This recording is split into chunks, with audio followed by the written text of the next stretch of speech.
लोकसभा चुनाव के पहले चरण का मतदान 19 अप्रैल को होना है। इससे पहले चुनावी प्रचार का शोरगुल बढ़ गया है। संविधान संशोधन को लेकर सियासत भी तेज हो गई है और सियासी बयानबाजी भी। पीएम नरेंद्र मोदी ने राजस्थान की एक सभा में कहा कि सरकार के लिए संविधान गीता, बाइबिल और कुरान है। उन्होंने इंडिया गठबंधन पर निशाना साधा और कहा कि अगर बाबा साहेब भी आ जाएं तो संविधान को नहीं बदल सकते। हालांकि संविधान संशोधन को लेकर इससे पहले कांग्रेस में जयराम रमेश और शशि थरूर ने बीजेपी पर आरोप लगाए थे और इसके पीछे की वजह ये थी कि बीजेपी सांसद और वरिष्ठ नेता अनंत हेगड़े ने कहा था कि अगर 400 पार सीटें आ गई तो हम संविधान में बदलाव करेंगे। उसके बाद पूरी की पूरी कांग्रेस बीजेपी पर टूट पड़ी। इस वक्त हमारे साथ कांग्रेस और बीजेपी के पैनलिस्ट मौजूद हैं। हमारे साथ कांग्रेस से हैं संतोष परिहार जी और साथ ही बीजेपी से हमारे साथ हैं सचिन के वर्मा। आइए हम इनसे समझने की कोशिश करते हैं कि आखिर संविधान संशोधन को लेकर सियासत इतनी क्यों गरमा रही है। सचिन जी, क्या 400 पार सीटें आई तो संविधान बदल देंगे? संविधान के संशोधन का एक जो प्रारूप जो है वो अनुच्छेद 368 में दिया हुआ है कि संविधान में संशोधन किस प्रक्रिया के तहत होगा और उसकी अधिकारिता जो है सदन कौन से सदन में रखी जाती है। तो संविधान के संशोधन का विधेयक जो है दोनों में से किसी भी सदन में, लोकसभा या राज्यसभा, किसी भी में प्रस्तुत हो सकता है। लेकिन संविधान के संशोधन के लिए 2/3 बहुमत की आवश्यकता होती है। कम से कम 272 लोकसभा के सांसदों की ज़रूरत होगी और राज्यसभा में भी उसको पारित करने के लिए मिनिमम 123 सांसदों की आवश्यकता होगी।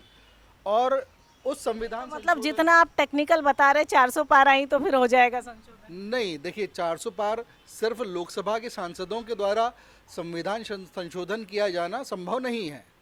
जो संविधान का संशोधन है वो दोनों सदनों में उसका विधेयक जो है पारित होना चाहिए और कम से कम 50% जो राज्य हैं उनकी सहमति भी उसमें आवश्यक होती है। संतोष जी, क्यों कांग्रेस इतना परेशान है? एक क्या मतलब मान चुकी कांग्रेस की 400 पार आएगी और संविधान बदलेगा? देखिए दीप्ति जी, सबसे बड़ी बात है 400 पार की जो भारतीय जनता पार्टी की जो लोग बात कर रहे हैं, 400 तो कैंडिडेट ही लड़ रहे हैं भारतीय जनता पार्टी के। बताइए 400 का कई जगह इनके अलायंस से मिलकर चुनाव लड़ रहे हैं। तो भारतीय जनता पार्टी अलायंस भी तो इंडिया गठबंधन भी तो देखिए इंडिया गठबंधन है तो हमने तो ये तो बोला ना, अब की बार 400 पार इनकी 200 सीटें क्रॉस नहीं होने वाली है। भारतीय जनता पार्टी केवल जुमला देती है। ये गारंटी की बात करते हैं। गारंटी इनने जो पूर्व में जो दी थी कि हर 2 करोड़ लोगों को साल में रोजगार मिलेगा, 15 लाख खाते में आएंगे, तो ये झूठे और नकली लोग हैं। और जहाँ तक आप संविधान संशोधन की बात कर रही हैं, भारतीय जनता पार्टी बुरी तरीके से कुछ ये जो ख्याली पुलाव पर इससे थोड़ी संविधान बदले, उतने सांसद आपके आएंगे नहीं। तो कांग्रेस ही तो आरोप लगा नहीं, ये डरा रहे हैं लोगों को। देखिए भारतीय जनता पार्टी के जो हेगड़े जी ने जो बोला है, ये बोला है कि बोले हमको वो कर दो तो हम संविधान बदल देंगे। तो ये तो कुछ भी बातें करके केवल हवा वाली बातें करते हैं। और निश्चित तौर पे जब ये इलेक्टोरल बोर्ड में जो है बॉन्ड जो है जो आप जिसका 400 का टर्नओवर था वो 1200 करोड़ चंदा दिया, तो चंदाखोर पार्टी है भारतीय जनता पार्टी और ये कुछ भी कर सकती, क्योंकि हिटलर के रास्ते में चलने वाली पार्टी है। और चलिए अब थोड़ा चर्चा भी है कि देखिए संविधान का संशोधन का जो प्रोविज़न है उसका दुरुपयोग कब हुआ था। तो दीप्ति जी, जो 42वां संशोधन जो इंदिरा गांधी लेके आई थी, जब आपातकाल इस देश में लगा हुआ था, उस समय इस प्रावधान का दुरुपयोग किया गया। उसमें उस प्रावधान में उसको मिनी कॉन्स्टिट्यूशन भी बोला जाता है, 42वें संशोधन को। उसके द्वारा इवन उस समय की इंदिरा सरकार ने जो जुडिशल रिव्यू का एक प्रोविज़न जो कॉन्स्टिट्यूशन में दिया हुआ है कि संवैधानिक बदलावों का जो संशोधन होंगे उसकी जुडिशल रिव्यू का अधिकार जो है उच्चतम न्यायालय को है, उस प्रावधान को भी संशोधित कर दिया गया था और उस प्रावधान को हटा दिया गया था कि जो माननीय सुप्रीम कोर्ट है उसको जो संवैधानिक संशोधन है उसको रिव्यू करने का अधिकार नहीं रहेगा। वो तो जब जनता पार्टी की सरकार आई और 44वां संशोधन लेके आई संविधान का, उसमें इस प्रावधान को हटाया गया। नहीं तो इंदिरा गांधी जो हिटलर की बात कर रहे हैं उसका काम तो इंदिरा सरकार ने किया था। उन्होंने जो है उच्चतम न्यायालय की और हाई कोर्ट के जितने जो रिट के जो पावर्स थे, क्षेत्राधिकार थे, उसको कर्टेल कर दिया था, उसको कर्टेल कर दिया था।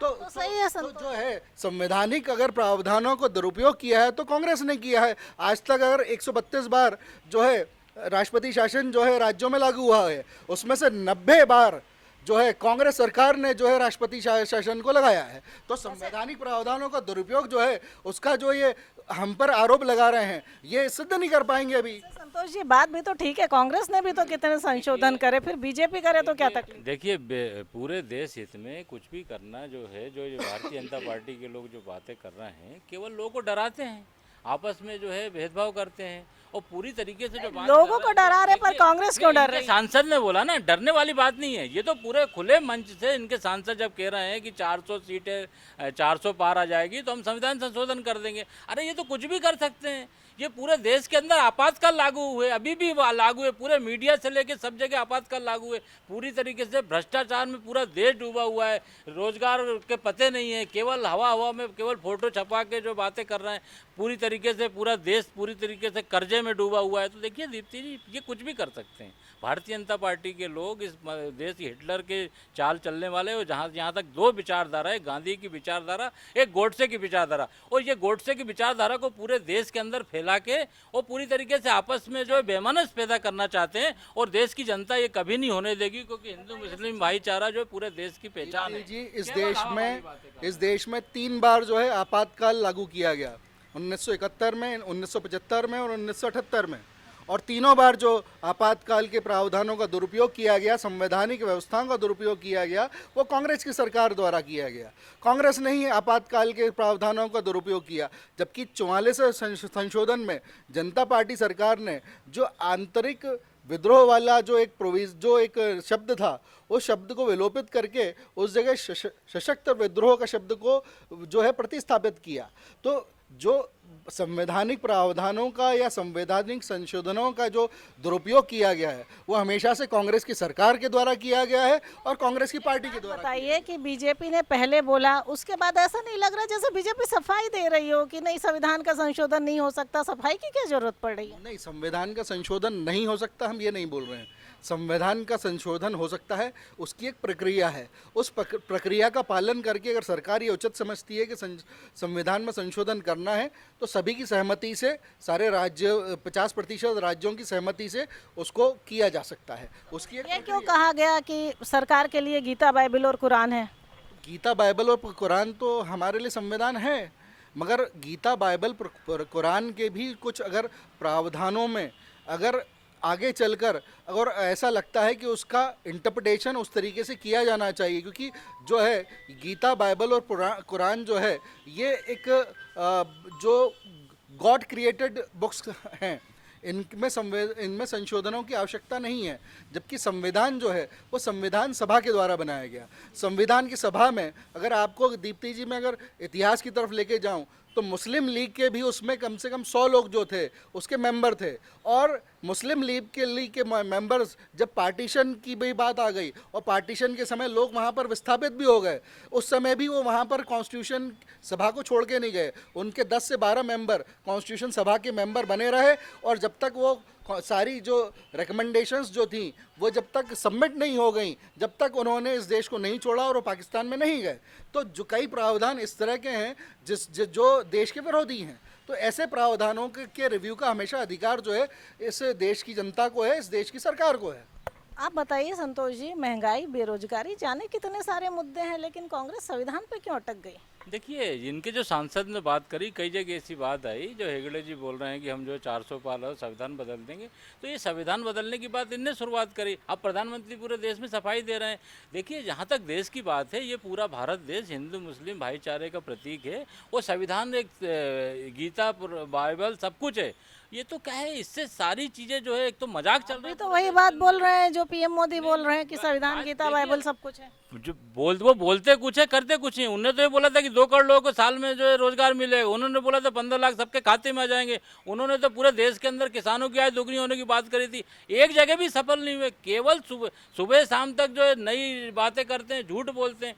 देश को क्या सौंपा आपने? भ्रष्टाचार। पूरे देश की इकोनॉमी जो है पूरे जो है केवल 20% लोगों के पास है। चलिए, इसकी बिल्कुल। जो भागीदारी है, चलिए, उसकी भागीदारी नहीं हो पा रही है। देखिए दीप्ति जी, जो माननीय सुप्रीम कोर्ट की कॉन्स्टिट्यूशन बेंच ने केशवानंद भारती के मुकदमे में 1973 में एक जजमेंट दिया था, वो एक लैंडमार्क जजमेंट है। उस लैंडमार्क जजमेंट में ये दिया हुआ है कि संविधान की जो मूल भावना है और जो उसका मूल स्वरूप है उसमें किसी भी तरह का कोई संशोधन नहीं हो सकता है। तो उस जजमेंट के बाद में कॉन्ट्ररी एक जो अमेंडमेंट इंदिरा सरकार ने 1976 में वो लेके आए थे, जो 42nd अमेंडमेंट कहलाया, मिनी कॉन्स्टिट्यूशन कहलाया, उस गलती को 44th अमेंडमेंट के द्वारा जनता पार्टी सरकार ने उसको सुधारा। और अब जो है जुडिशल रिव्यू का अधिकार है। ऐसे जो भी अगर कोई अमेंडमेंट होते हैं जो संविधान की मूलभूत भावना के विपरीत हैं, तो उसका जुडिशल रिव्यू का अधिकार जो है माननीय सुप्रीम कोर्ट को हमेशा है और रहेगा। वैसे कांग्रेस किस तरह के संविधान संशोधन को लेकर इतनी परेशान है? एक तरफ तो आप मानते हैं कि 400 पार सीटें ही नहीं आनी है, तो फिर परेशानी क्यों? देखिए दीप्ति जी, 400 पार सीटें जब आएंगी ना, 400 कैंडिडेट ही लड़ रहे हैं इनके, पूरे देश के अंदर इनके 400 कैंडिडेट लड़ रहे गए, अब की बार 400 पार। देखिए कहने में और करने में बहुत अंतर होता है। पूरा देश देख रहा है, पूरी तरीके से जो है पूरा देश भ्रष्टाचार में डूबा हुआ है। बेरोजगार जो है यहाँ से पलायन करके देश से बाहर जा रहे हैं नौकरी करने के लिए। तो स्थिति पूरे सबके सामने है। किसानों की बात करो, चाहे महिलाओं की बात करो, चाहे बेरोजगारों की बात करो, दिन पे दिन बढ़ती जा रही है। पूरा देश कर्जे में डूबा हुआ है। प्रति व्यक्ति 50,000 का कर्ज हो गया है। ये आगे और बढ़ जाएगा। तो देखिए ये पूरे देश की जनता देख रही है और निश्चित तौर पर संविधान संशोधन पर कांग्रेस अड़ी है। नहीं, संविधान संशोधन का शगुफा किसने छोड़ा? भारतीय जनता पार्टी के लोगों ने छोड़ा, हेगड़े जी ने छोड़ा, इसके पहले भी 2-4 लोगों ने छोड़ा। नहीं, उलझे नहीं है, हम उलझे नहीं है। हम देश में केवल जो है अपनी गारंटी की बात कर रहे हैं। जो हमारी 5 गारंटियां हैं उसकी पूरे देश के लोगों को बता रहे हैं और वो उसके अंदर सबको जो है रोजगार की बात कर रहे हैं। 1 लाख को जो महिलाओं को 1 लाख रुपए देंगे। ठीक है, चलिए सचिन जी, गारंटी की बात हो रही है, संविधान की तो हो ही नहीं। देखिए संविधान के बारे में संशोधन का शगुफा जो है कांग्रेस छोड़कर बस ये एक तुष्टीकरण की राजनीति करना चाहती है। वो तुष्टि देखिए हेगड़े जी का जो बयान लोग है, फैलाते हैं, उनका झूठ व्यक्तिगत वो बयान है, फैलाते हैं। उसका व्यक्तिगत बयान, उनका व्यक्तिगत बयान है। जो व्यक्तिगत बयान है, पार्टी ने लाइन जो है उसकी बात, हम पार्टी लाइन की बात कर रहे हैं। हमारे माननीय किसानों के ऊपर जो गाड़ी चढ़ा देते हैं उसको जो आगे बढ़ाते हैं, पूरे क्रिमिनल को टिकट देते हैं। तो पूरे देश के अंदर दिख रहा ना कि Bharatiya Janata party criminal party हो गई उत्तर प्रदेश में। कॉन्स्टिट्यूशन की बात करें, देखिए ये जो आप तुष्टीकरण की जो राजनीति कर रहे हैं, जो आप अल्पसंख्यक समुदाय को डराने की कोशिश कर रहे हैं, वो इस देश में ना करें। ये सरकार जो है सबका साथ, सबका विकास और सबका प्रयास वाली सरकार है। तो ये आप जो है तुष्टीकरण की राजनीति ना करें और तुष्टीकरण की राजनीति ना करें। आपके जो नेता हैं राहुल गांधी, वो भी इस देश को डराने का प्रयास कर रहे हैं कि इस देश के टुकड़े हो जाएंगे। तो ये जो टुकड़े वाली बिरयानी खाने आप जाते हो, आपके लोग जाते हैं बिरयानी खाने के लिए। इस चुनाव के बाद में खत्म हो जाएगी ये टुकड़े गैंग, खत्म हो जाएगी आपकी। ये टुकड़े जो गैंग है ये खत्म हो जाएगी। टुकड़े गैंग भारतीय जनता पार्टी के लोग हैं जो टुकड़े बटे हुए पूरी तरीके से आतंक फैला रहे हैं। ये पूरा देश देख रहा है और देश उसका जवाब देगा। झूठ में अरे बात करो, रोजगार की बात करो, किसके साथ अन्याय हो रहा है उसकी बात करो। ये सब बातें नहीं करके केवल हवा वाली बातें करते हैं और देश को कर्जे में डाल रहे हैं और पूरी तरीके से दिख रहा है और देश की जनता इसका जवाब देगी। और जब क्रांति आएगी, जब सब समझ में आएगा, वक्त फिरेंगे। चलिए फिर से वापस घूम कर आते हैं संविधान संशोधन पर, जो इस वक्त बड़ा मुद्दा बना हुआ है। सचिन जी बताइए कि ये जो संविधान, आप जानकार भी हैं संविधान के, तो संविधान संशोधन जो इस तरह से कांग्रेस चुनाव में लेकर आ रही है, कहाँ तक ठीक है, मुद्दा बन रहा है? देखिए कांग्रेस जो है उसने अपनी हार जो है स्वीकार कर ली है। इनके सारे नेता जो हैं वो ये जानते हैं कि वो एक जो चुनाव लड़ रहे हैं उसकी हार वो पहले से ही स्वीकार कर चुके हैं। तो अब उनको किसी भी तरह से एक नैरेटिव खड़ा करना है इस देश में कि वो किस तरह से इस देश के माहौल को बिगाड़ने का प्रयास कर सकें। तो इसलिए ये संविधान संशोधन की जो बातें हैं वो कांग्रेस जो है बढ़ चढ़कर एक मुद्दा बनाने का प्रयास कर रही है। और जनता उस बात को समझती है कि जो संविधान का संशोधन है वो किस तरीके से हो सकता है और सुप्रीम कोर्ट जो है उसके जुडिशल रिव्यू का एक पावर रखती है। तो संविधान का संशोधन जो है ईजीली पॉसिबल नहीं है और जो है सभी के प्रयास और सभी के जो है सहयोग से ही संविधान का संशोधन हो सकता है। संतोष जी, आपका आखिरी कमेंट।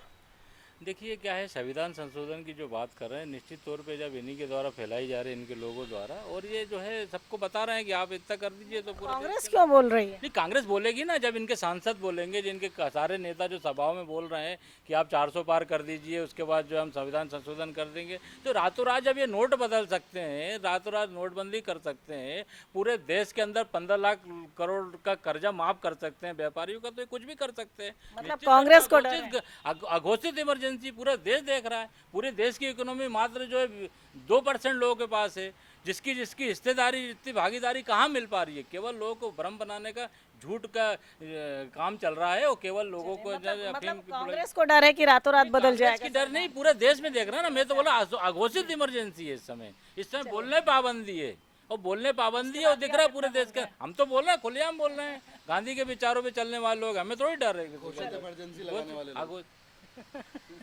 चलिए, जी हाँ, तो संविधान संशोधन को लेकर बात हो रही है। अभी लोकसभा का पहले चरण का मतदान 19 अप्रैल को होगा, लेकिन 7 चरण के मतदान तक ऐसे कई सारे मुद्दे हैं जो सियासी आसमान में उछलेंगे, जिसको लेकर पक्ष और विपक्ष एक दूसरे पर तंज कसेंगे, एक दूसरे पर आरोप प्रत्यारोप करेंगे।